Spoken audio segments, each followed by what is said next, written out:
Communicating with the healthcare team.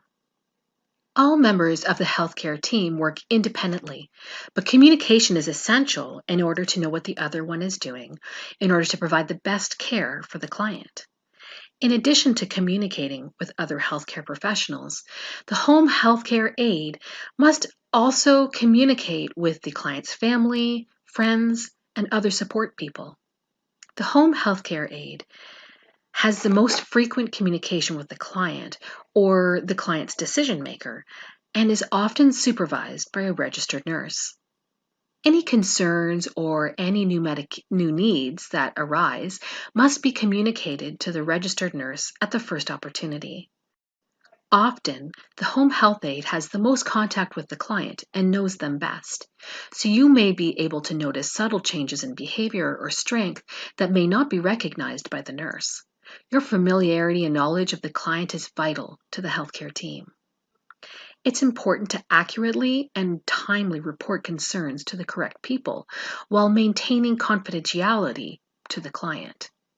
Communication with your supervisor should be open. Never be afraid to speak to your supervisor about your concerns. Be complete.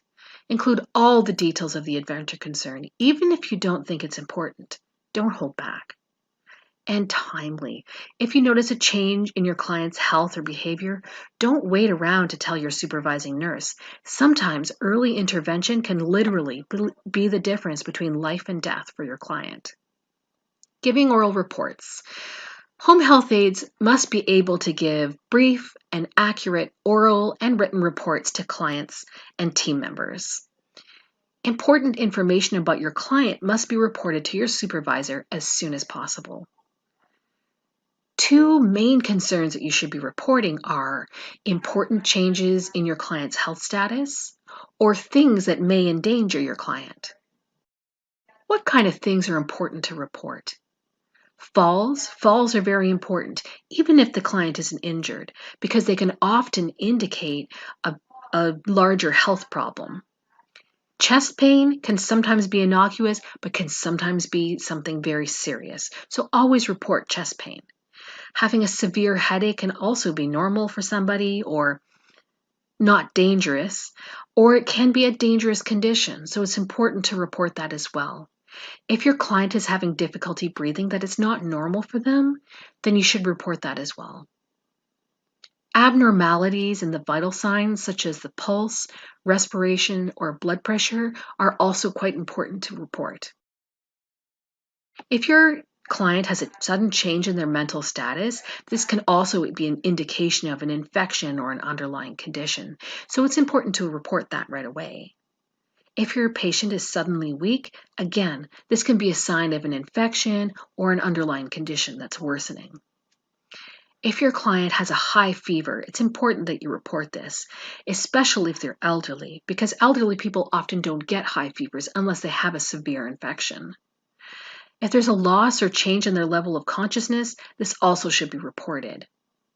Any bleeding or injuries should be reported for one reason, so that your supervisor can be aware of any potential abuse that might be happening in the home. And for the other reason, if it's reported right away, then there's a paper trail to trace back that perhaps an injury happened and it won't be blamed on you. Before calling your supervisor with an oral report, write down what you're going to say so you don't forget any of the important details. Now, reports should be facts, not opinions. For example, if your patient is having chest pain, you would call your supervisor and say, Mrs. Smith says she's having chest pain, but it wouldn't be appropriate to say, I think Mrs. Smith is having a heart attack.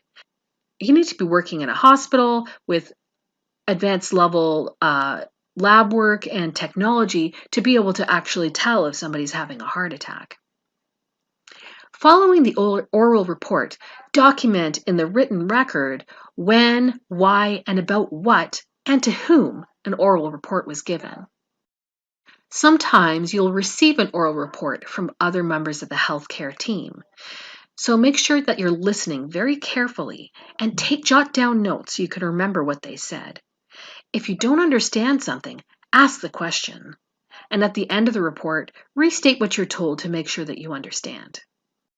All communication is an attempt to exchange information from a sender to a receiver and back and forth.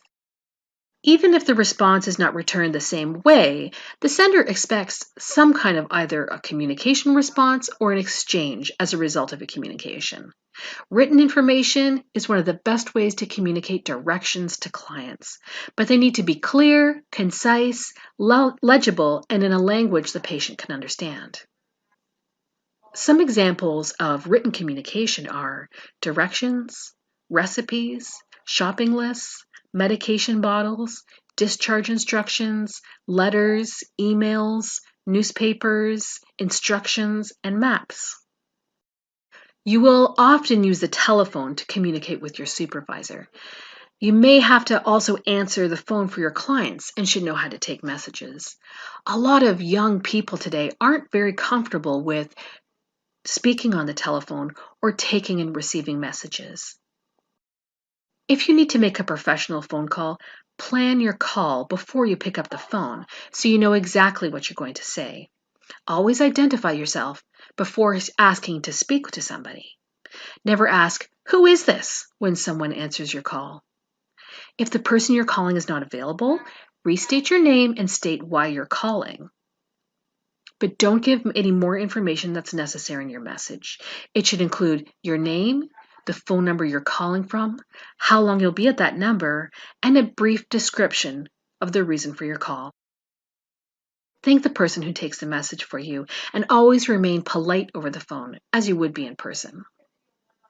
If you need to answer a phone call for your client, always be sensitive to their privacy. Don't ask for more information than was needed for them to return the call, and don't give out any information about your client. Just simply say, for example, "Mr. Jones is not available right now. Can I take a message for him?" Write down the name and phone number of the caller and be sure to tell your client about it so they can call them back.